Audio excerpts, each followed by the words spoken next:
During the years of peace, sightseers and tourists thronged Paris, which became the same kind of Mecca to the curious it would be after I-945. The pent-up demand for things French was a particular feature of English travelers, who had been effectively barred from the country since 1792. In these years, Paris was regarded as the arbiter of elegance and fashion, the permissive sexuality, and the provocative clothes of the women, with dresses décolleté, tight and clinging, were especially remarked on. Among the innovations in manners and morals from these years was the idea of the late dinner, the barbarous fashion for place cards at formal meals, and the introduction of menus in restaurants. Napoleon may have signed the Concordat to regularize religion, but the true god during the 2-year breathing space between wars was conspicuous consumption, which in turn engendered more work than the capital's goldsmiths, jewelers and milliners could handle. The 2 years of peace saw Napoleon almost entirely Paris-based, and preoccupied with affairs of state. In January 1, 802, there was a quick visit to Lyons to review the troops who had returned from Egypt, and on the 29th of October the same year he made a fortnight's lightning tour of Normandy, taking in Évreux, Rouen, Honfleur, Le Havre, Dieppe and Beauvais. He told Cambaceres that he was everywhere received with ecstasy, and 2 months after his overwhelming triumph in the plebiscite on the consulate for life, there is no reason to doubt this. Another significant development in 1802 was the move to the palace at St. Cloud. The commute between his official headquarters at the Tuileries and Josephine's Petit Trianon at Malmaison, both, incidentally, on the must-see list of all British visitors to Paris in these years, came to irritate him, and, once he was consul for life, he felt the need of an official residence more in keeping with the grandeur of his new status. The palace at Versailles was too redolent of the ancient regime, and St. Cloud fitted the bill better, being a short drive from the Tuileries. The move to St. Cloud was of course yet another imperial manifestation, much regretted by those who thought a first consul should aspire to the Roman republican qualities of thrift, austerity, and asceticism. Instead, Napoleon spent millions on the fountains, waterfalls and frescoes at the palace. The soldiers of the consular guard made a resplendent show in the courtyard, but this initial impression of imperial splendor was dwarfed by the great marble staircase within, where hung the great propaganda masterpiece by David, Napoleon Crossing the Alps. Napoleon's move to St. Cloud coincided with a downward spiral in relations with Britain, which brought the two nations back to open warfare by mid-R803. By December R80, Napoleon had evacuated Taranto, as required by the Treaty of Amiens, but the British were still ensconced on Malta in blatant defiance of the same treaty. Moreover, they had not evacuated Alexandria, also as required by the treaty. As their ambassador to France, the British government had sent Lord Whitworth, an arrogant, supercilious oligarch who made it plain that he thought Napoleon was a low-born Corsican upstart. Meanwhile, the British press carried on a scurrilous campaign of defamation against the first consul. Something had to be done urgently. Responsibility for the resumption of hostilities in R803 is usually laid at Bonaparte's door, but the facts do not bear out this judgment. The fact that the war party in England, led by Pitt but also including the other two of the three Williams, Pitt's cousin Grenville and Windham, was out of office, did not significantly alter the basically bellicose thrust of British foreign policy. So powerful was the war party that the new Prime Minister Addington had to appease it by appointing Whitworth, a known opponent of the Peace of Amiens, as ambassador to Paris. Whitworth entertained a particular animus towards Napoleon, which Bonaparte reciprocated. The mutual ideological and class-based antagonism was reinforced at the personal and visceral level. There is a lot of circumstantial evidence indicating that Napoleon resented the physical presence of the 6-foot-tall Whitworth. On February R803, Napoleon summoned Whitworth for a dressing-down. He told him he was very disappointed that the Treaty of Amiens had not led to friendship between the two countries, but had produced only continual and increasing jealousy and mistrust. When he asked why Malta and Alexandria had not been evacuated, Whitworth alluded to the situation in Piedmont and Switzerland. In the former case, France had annexed the territory, and in the latter they had imposed a new constitution. Since it is often alleged that Napoleon's actions in these two cases justified the eventual British declaration of war, it is worth establishing what had happened.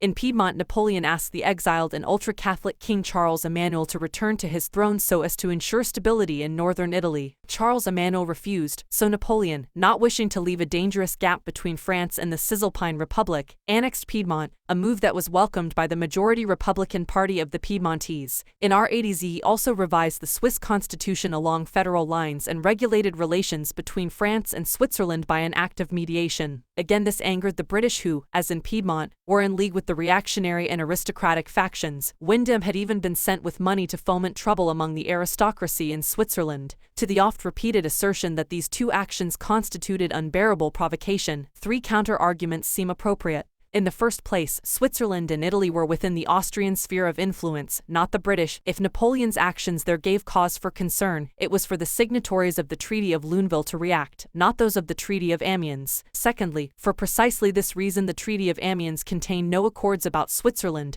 or Italy and said nothing whatever about affairs there. As Napoleon correctly stated, all this is not mentioned in the treaty. I see in it only two names, Taranto, which I have evacuated, and Malta, which you are not evacuating. Thirdly, it was hardly in order for the English to speak of imposing constitutions, allegedly against the will of the majority, when they had just incorporated Ireland into the United Kingdom, incontestably against the will of the Irish. Napoleon also raised the question of the vile propaganda cartoons about him being printed in the English newspapers, portraying him as a tyrant and ogre. The Morning Post had just described him as an unclassifiable being, half African, half European, a Mediterranean mulatto. In cartoons he was usually portrayed as a pygmy with an enormous nose. Other organs portrayed Josephine as a harlot and claimed that Bonaparte was sleeping with her daughter Hortense. When taxed with this, Whitworth disingenuously claimed that press liberty was part of the traditional English freedoms, and the government could not interfere. This from a creature of Pitt whose repressive 2 Acts of 1795 had silenced all pro-French newspaper opinion. Nor did Whitworth admit that he had been sending to London dispatches that were the purest fantasy, alleging that 9/10 of the population in France opposed the first consul. Finding Whitworth intractable, Napoleon published in Le Moniteur a long article by Colonel Sebastiani,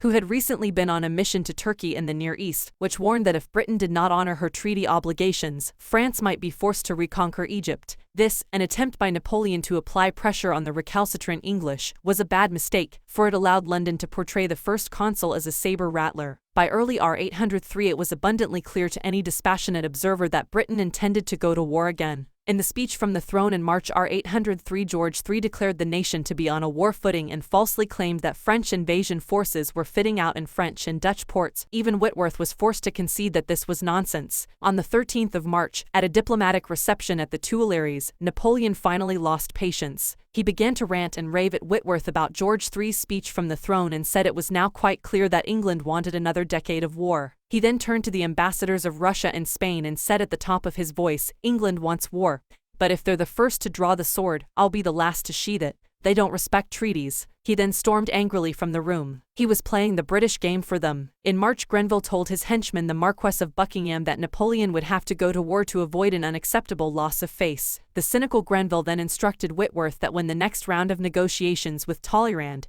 and Joseph opened on the 3rd of April, he should try to bribe them to see that London's wishes were fulfilled. 2 days after his explosion with Whitworth, Napoleon addressed the Council of State and explained that Britain was determined to humiliate France. If they backed down over the continued occupation of Malta, the next thing would be a demand from the British for the port of Dunkirk, and after that always some fresh demand. The council gave him their support. As a sop to England, Napoleon proposed that once they evacuated Malta, they be allowed a Mediterranean base on Crete or Corfu. Under instructions from London, Whitworth then raised the stakes and replied that Malta must be handed over to England for 10 years, and France must pull out of Switzerland and Holland. He freely conceded to Talleyrand that this was an ultimatum but cynically refused to put his outrageous demands on paper. Even Talleyrand, who thought that a renewed war with England was a bad mistake, described the proposal as the first verbal ultimatum in the history of modern diplomacy. When Napoleon predictably rejected this demand, Whitworth asked for his passport. Still trying to head off a conflict he did not want at this time, Napoleon made a final offer. England could stay in Malta for 3 years, after which the island would be occupied by Russia. Naturally, Whitworth turned this down, for London was set on war, and added fresh conditions to his original demand for a 10-year tenure of Malta. On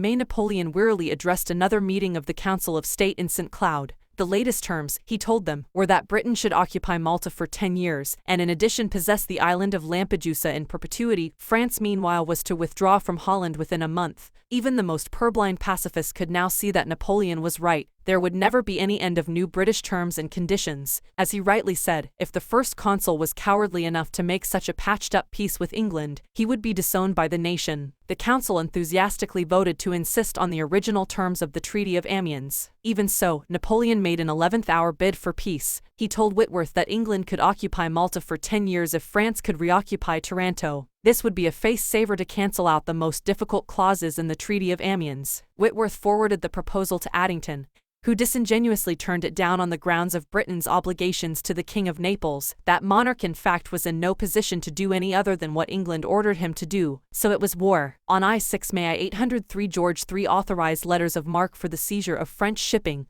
and a state of war followed 2 days later. All fair-minded statesmen in Europe agreed that the war was England's responsibility. Fox condemned Addington for playing Pitt's warmongering game, while the great anti-slavery crusader William Wilberforce declared that Malta was being retained only at the cost of a violation of public faith, something no nation could afford to lose. Napoleon, for whom the renewal of war came at least 2 years too early, tried to put a brave face on it. He told his sister Alyssa's chamberlain Jerome Lucasini, "I am going to try for the most difficult of all enterprises, but the one which will be most fruitful of results of any I have conceived. In 3 days misty weather and a bit of luck could make me the master of London, Parliament and the Bank of England." The war thus begun would finally end only in I-8-I-5. It is therefore crucial to establish the responsibility for its outbreak, and to see how the revival of hostilities in I-803 fitted Napoleon's ulterior designs. From Talleyrand to Pieter Jail, so many people have alleged that going to war in I-803 was the beginning of the end for Napoleon that scrupulous examination is called for. Above all, why did Britain want war so badly in 1803, and why, despite this, has the responsibility so often been pinned on Bonaparte? Some of the explanations for war in 1803 can be dismissed at the outset. The French historian Coquelle, for instance, argued that Napoleon consciously set his course for war as he hoped to achieve his imperial crown thereby. This falls down on all fronts. The dynamic towards empire was internal events in France, not the international scene, and, as has been demonstrated, Napoleon made repeated efforts to avoid war. Pieter Jail alleged that France had got a good deal at Amiens, and that Britain had already gone as far as she intended to go with Bonaparte. According to this argument, the British had already granted him a position of great power on the continent, and his gratitude was to intervene in Switzerland, annex Piedmont, interfere in Italy and keep troops in Holland. By so doing he made enemies of people who thought that Britain had been foolish and generous in the first place, and the peace of Amiens dangerous and humiliating. Napoleon, it is said, observed the letter of Amiens but not its spirit. Other apologists for the British return in effect to Addington's own saber-rattling thesis, and allege that Sebastiani's ideas, outlined in Le Moniteur, were an attempt to blackmail England, by claiming that if the first consul was forced to go to war with Britain, he would retaliate by conquering the whole of Europe. Still others claim that Napoleon's apparent ambitions for empires in the East and West seriously alarmed London. It was not so much the expedition to Haiti, of which the British, for their own cynical reasons, secretly approved, but the prospect of a Caribbean triangle of influence stretching from New Orleans to Cayenne via Santo Domingo. Then there were the Oriental ambitions at which Sebastiani hinted. Finally, it is claimed that Napoleon should not have closed continental markets to British goods, as this was the one thing a trading nation could not tolerate. The one area where the provocation argument rings true is in Napoleon's refusal of a commercial treaty, and the introduction of economic and financial measures discriminating against the English. The problem with all these attempts to fasten the responsibility for war on Napoleon in 1803 is that they make the error of imagining that the national self-interest of England was natural, and that of France unnatural. Why are national frontiers unacceptable but a Belgium in hands friendly to Britain part of the natural order of things? Why was it legitimate for Britain to insist on a balance of power in Europe but not for France to insist on a balance of power and colonial trade in the rest of the world? If Napoleon's actions in Piedmont and Switzerland are construed as provocative, how much more provocative was England's refusal to evacuate Malta and Alexandria, and to return Pondicherry and other enclaves in India to French rule? As Napoleon and others many times pointed out, the former were matters for Austria and were not mentioned in the treaty, while the latter were expressly mentioned in the text of Amiens and concerned no one but France and Britain. The sober conclusion must be that on paper Britain went to war in 1803 out of a mixture of economic motives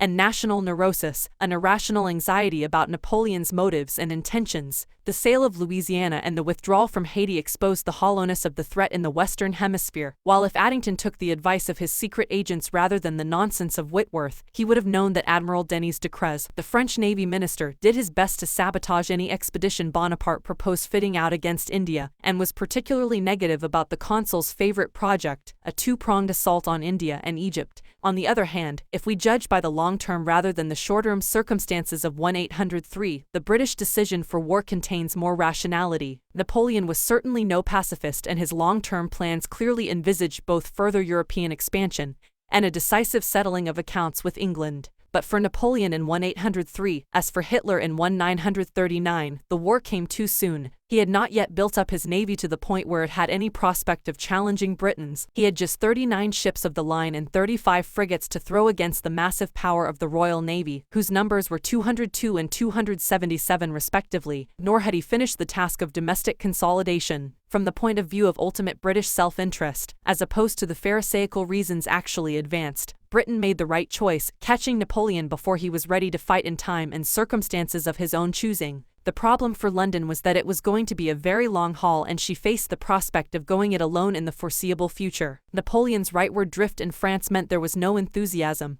or indeed occasion, as in 1792 for an ideological anti-revolutionary crusade. None of the other powers wanted war or saw it as conducive to their interests, and there was little sympathy for the transparent justifications of perfidious Albion. Even as he wrestled with foreign and domestic policy, Napoleon had constantly to indulge or satisfy the aspirations of a large family of prima donna-ish siblings and an unscrupulous tail of in-laws and other hangerson in the family circle. In many ways the least troublesome was Joseph, happy in his alliance with Talleyrand and content to grow fat on his real estate investments. Joseph was full of a sense of his own importance, which Napoleon encouraged. His warm feelings for Joseph are surprising in light of his youthful desire to push Joseph aside, to take his place and in effect to become Joseph. Freud is probably correct in assuming that the childhood hatred had become transmogrified in love, thus requiring compensation in other directed aggression. Hundreds of thousands of strangers had to pay the penalty of this little fiend having spared his first enemy. Napoleon may have revered Joseph, but he never liked Lucien,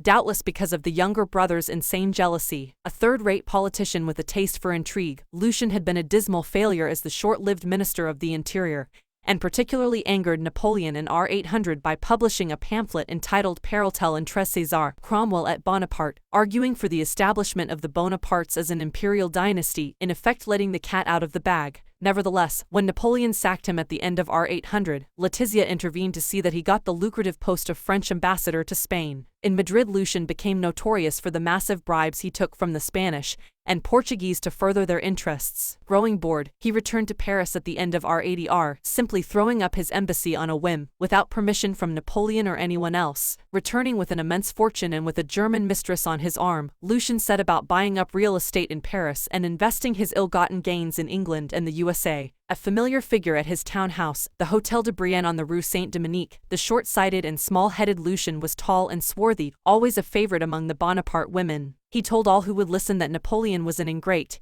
and that the coup on R8 Brumaire had been entirely his work. He especially loathed Josephine, but was outpointed in this particular contest, since Josephine's ally Fouché, who also despised Lucien, leaked the details of his sordid business details and his anti-Napoleon outbursts to the first consul. Napoleon responded by keeping Lucien at arm's length and showering his largesse on Louis. Although he revered Joseph, he liked Louis most of all his brothers, his habitual vacuous and quasi-moronic expression notwithstanding, possibly because he was most comfortable with one who did not challenge him in any way. Louis was a neurotic fantasist, an idler and wastrel, forever on leave on grounds of ill health, forever dreaming of a literary career or some other absurd fantasy. Misanthropic and mentally precarious, Louis suffered from jealous fits and paranoid delusions. The evidence does not permit us to correlate it exactly with a mysterious physical malady, from which he suffered, possibly gonorrhea, which engendered disabling attacks of rheumatism. But it is certain that Louis had difficulty with physical movements, had a speech impediment and curvature of the spine. One of the most bizarre events in the Napoleon family saga was the marriage on the 4th of January 1802 of Louis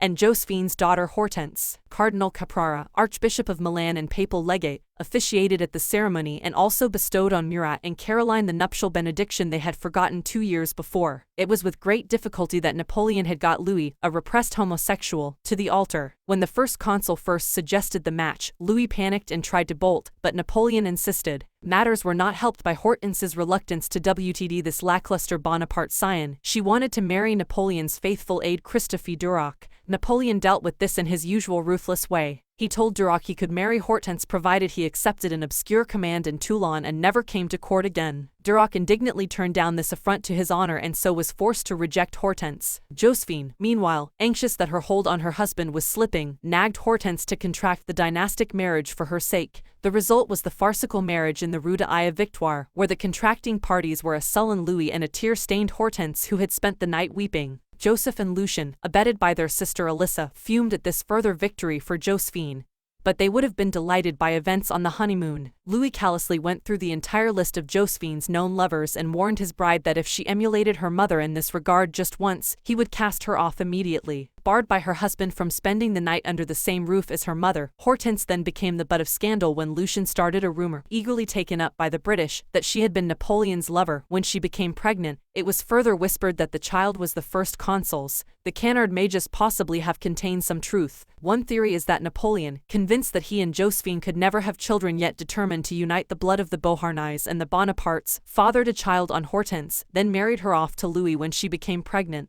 The calendar seems against this. For Napoleon Charles Bonaparte, Hortense's son was born on October R802 and Napoleon last saw Hortense in January. Undaunted, the incest theorists allege that the child was born earlier, and the official birth date set much later. Two pieces of circumstantial evidence seem to support this idea. One was Louis's honeymoon tirade, when he threatened to divorce Hortense if she gave birth to a child even one day before the prescribed term. Was he simply afraid that Hortense had already emulated her mother, or was there a darker suspicion? The other was that when the 5-year-old child died in R807, Napoleon seemed for a time inconsolable and told his confidantes there was no longer any impediment to his divorcing Josephine. Working against the theory, on the other hand, is the known fact that it was Josephine's cousin, Stephanie, whom Napoleon lusted after, though of course the one liaison by no means precludes the other. The fourth of Napoleon's brothers, his Benjamin, was the supremely useless Jerome. 17 in R802, the fresh-faced Jerome was a classic spoiled brat, an unprepossessing character with curly black hair, a bull neck and a cruel little mouth, also a spendthrift, whose lavish bills were picked up by the first consul. Napoleon sent him to sea with Admiral Ganteaume, hoping to make a sailor out of him, but in the Caribbean the swaggering Jerome merely antagonized his brother officers by the gap between his high position and his non-existent abilities. Like Lucien, Jerome ignored all the orders from Napoleon he found inconvenient. Despite repeated advice that he was being reserved for a dynastic marriage and should seek permission from his brother for any permanent liaison, Jerome took up with the daughter of a wealthy shipowner in the USA, and on Christmas Eve R803 was married to Betsy Patterson. An enraged Napoleon gave orders that if Mrs. Jerome Bonaparte tried to set foot on French soil, she should be put back on a ship for the United States. It was with reason that Napoleon used to remark bitterly that his brothers were all useless, and to lament that, unlike Genghis Khan, he did not have 4 able sons whose only object was to serve him. But Napoleon in his attitude to his family was a true product of Corsica. Even if he was disinclined to advance his siblings, the gadfly Letizia was always on his back, protesting that every advancement made on pure merit had to be balanced, for the sake of family honor, with an equal promotion for one of her brood. Now in her 50s, Letizia still retained her good looks, though she had lost her teeth. She refused to adapt, spoke Italian and could manage French only with the thickest of brogues. Her sole interest in life was her family and investing money. If Letizia's meddling had ended there, Napoleon could doubtless have borne it, but she kept up an incessant vendetta against Josephine and proved herself just as grasping as the children she had brought into the world. Napoleon flattered her by suggesting she go to Rome to see Cardinal Pech and be presented to the Pope, but his real motive was to get rid of her. Napoleon scarcely fared any better with his 3 sisters. Caroline, whom Talleyrand described as having the head of Cromwell on the body of a pretty woman, acted treacherously towards Napoleon, to whom she owed everything, and schemed and intrigued constantly to further her own ambitions and those of her husband Murat. As a reward for his sterling performance in the Marengo campaign, Napoleon at the end of R800 appointed Murat head of the elite army of observation, a kind of Praetorian Guard, deliberately snubbing Bernadotte, Joseph's protégé and candidate for the post. Bernadotte, incidentally, came close to forfeiting Napoleon's favor at this time. His farewell address to the Army of the West in R802 contained coded criticisms of the first consul, and he continued plotting with other discontented Jacobins. Exasperated, Napoleon threatened to have him shot if he did not mend his ways, but once again the tears of Julie and Désirée Clary saved the treacherous Gascon's skin. Appointed ambassador to the United States in R803, he followed in the Lucien tradition of envoys by returning, unauthorized, to Paris when the Louisiana Purchase was agreed. This led to another year in disgrace until, in R804, he was made governor and commander-in-chief of Hanover. In Germany he settled and to carve himself a share of the peculations of the corrupt intendant Micox. Meanwhile Murat's lust for money soon saw him commander-in-chief in Italy, looting in the grand tradition. He and Caroline were united by vaulting political ambitions and jealousy of Napoleon, but in Milan, where they lived like royalty, they were habitually unfaithful to each other, Caroline discreetly, Murat less so. The driving force with Caroline was always power, not sex. The same was true of the cynical Elissa, the ugly sister of the family, who had been forced to marry an obscure Corsican officer, Felix Bacchiacchi, for lack of more impressive suitors. Madame de Remusat scathingly wrote of her, "Those things we call arms and legs looked as though they had been haphazardly stuck onto her body, a most disagreeable ensemble." Elissa always sided with Lucian in the family feuds, and she and Bacchiacchi went with him on his money-making exile to the embassy in Madrid in R800, or the family blue stocking. She thereafter ran a salon at her house in the Rue Maurepas, where the painters David and Gros were frequent visitors. She intervened with Napoleon on behalf of her friend Chateaubriand, staged theatricals, and ran a circle for literary women. The henpecked Bacchiacchi was given a job as commander of a garrison town,